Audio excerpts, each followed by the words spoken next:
Salut et bienvenue dans Et on recommence, le podcast dédié aux remakes de films et de séries. Je suis Cynthia et aujourd'hui dans mon épisode solo, je m'attaque à Jumanji, ce qui va me permettre de parler du phénomène plus global des faux remakes.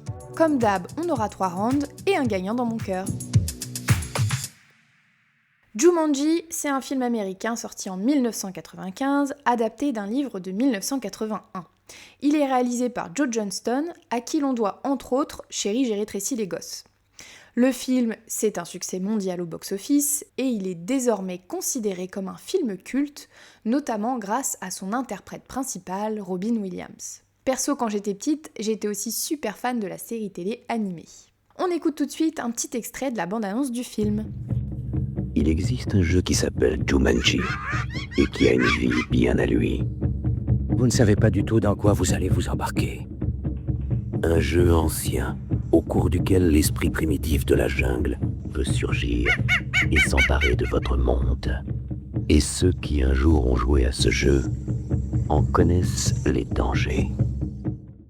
Alors, dès la fin des années 90, Sony essaye de faire une suite, mais Robin Williams n'est pas intéressé. Du coup, en 2015, le studio revient à la charge et annonce un remake. Sauf que là, l'accueil est très négatif parce que beaucoup trouvent que l'annonce arrive trop tôt, seulement 1 an après la mort de Robin Williams. Afin de limiter la polémique, Scott Rosenberg, le scénariste de 60 secondes chrono ou encore de la comédie familiale Kangourou Jack, réécrit le scénario et c'est là que le projet bascule. C'est-à-dire qu'au lieu de refaire exactement l'histoire de 1995, ils inventent un mécanisme, ici la console de jeu et 20 ans après, qui permet de raconter une histoire neuve tout en honorant l'original, notamment avec plein de petits clins d'œil. C'est ainsi que Jumanji, Bienvenue dans la jungle, sort fin 2017. Il est réalisé par Jake Kasdan, le réalisateur de quelques épisodes de Freaks and Geeks ou encore de Bad Teacher. Jumanji, Bienvenue dans la jungle, c'est donc l'histoire d'un remake qui a eu trop peur de s'assumer comme tel et qui s'est déguisé ensuite. C'est ce qu'on appelle à Hollywood un requel. Ça permet de relancer une franchise vieillissante en capitalisant sur la nostalgie des anciens fans tout en tendant la main à un nouveau public. Et on ne compte plus les exemples, Halloween 2018, Scream 2022, Jurassic World, Creed, etc., etc. Et ça m'arrange bien parce que ça me permet de parler d'un des films préférés de mon enfance et donc de sa nouvelle adaptation dont on écoute tout de suite un extrait de la bande-annonce. Yo Spencer, c'est quoi? Jumanji, un jeu pour tous ceux qui espèrent laisser derrière eux leur univers. On joue? Il se passe quoi là? Qu'est-ce que t'as aux mains? C'est quoi ce délire? Je crois qu'on a été aspiré dans le jeu et qu'on est devenus les personnages qu'on a choisis. Ah! Bienvenue dans Jumanji! Round 1, le concept du jeu et ses dangers. Dans le film original, Jumanji, c'est un plateau de jeu de société. En lançant l'idée, l'univers de jeu vient à nous. Donc on est sur l'invasion du monde réel par la jungle. On suit principalement des enfants qui vont incarner l'innocence et la vulnérabilité, et ils sont directement visés parce qu'il semblerait qu'il n'y ait que eux qui puissent entendre le martèlement du jeu, comme un appel. C'est le côté peur de l'inconnu, le chaos qui s'invite dans la banlieue américaine. Et du coup, ça amène des scènes incongrues, comme un crocodile dans le salon ou un singe qui conduit une voiture de police. La ville tout entière est en danger. Les effets spéciaux sont produits par ILM, qui est la société de George Lucas. Et du coup, il n'y a pas un seul animal vu à l'écran qui est réel. Et franchement, c'est assez ouf pour l'époque.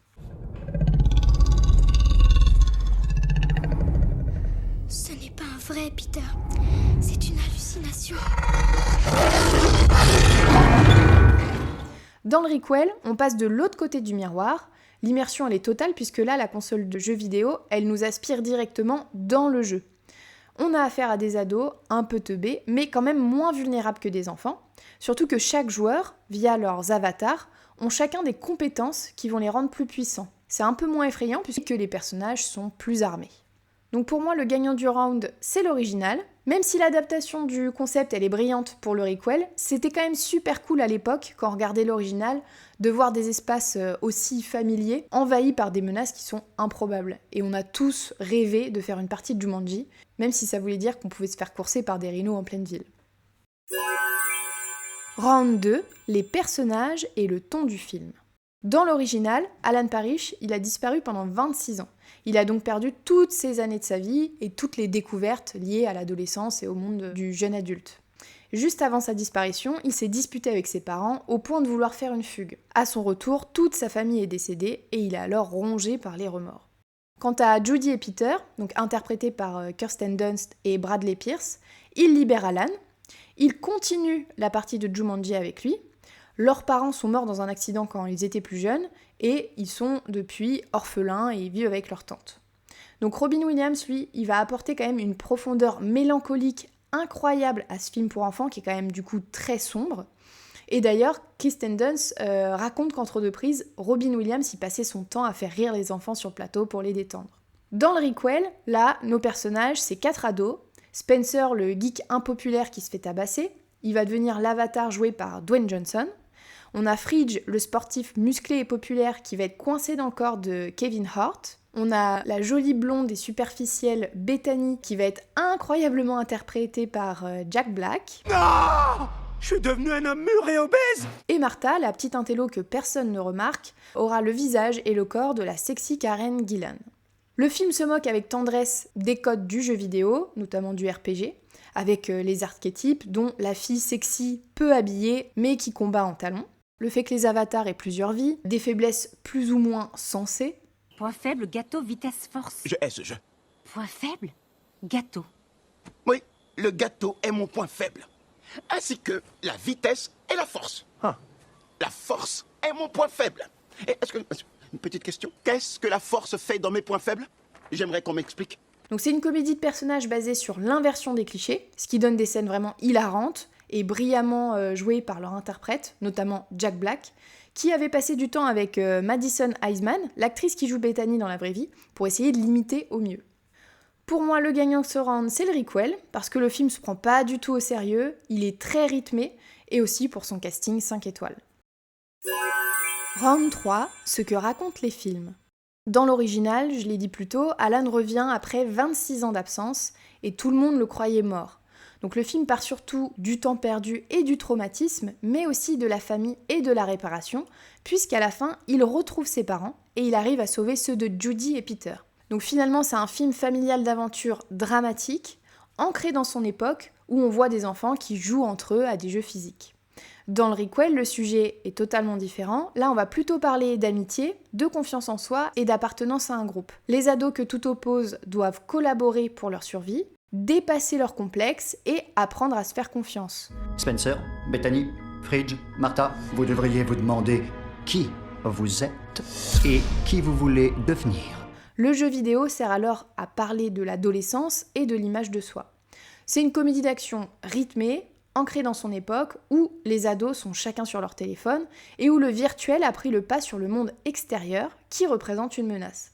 On marque le passage du plateau de jeu à la console, la métaphore parfaite de l'évolution de notre consommation de la pop culture, et qui permet aussi de démontrer finalement que le virtuel est peut-être finalement plus menaçant que le réel. Le gagnant du round, très compliqué, les deux films racontent deux choses très différentes et en le faisant bien autant l'un que l'autre. Donc pour moi, difficile de trancher. Et enfin, le gagnant dans mon cœur, je vais vous décevoir, mais impossible pour moi de faire un choix. D'un côté, on a l'original qui est grandiose, qui me rend nostalgique, qui m'a fait grandir. Et de l'autre, on a un requel qui est quand même très malin, qui a réussi à transformer un remake qui aurait pu être totalement rejeté en une franchise qui est quand même très fun. Et c'est pour ça qu'on termine sur un ex-aequo. Et vous êtes plutôt team original ou requel? Dites-le nous sur notre compte Instagram. N'hésitez pas aussi à partager, liker, commenter, ça fait toujours super plaisir, surtout pour ce nouveau format solo. Je ne sais pas du tout si c'est un truc que vous aimez ou pas.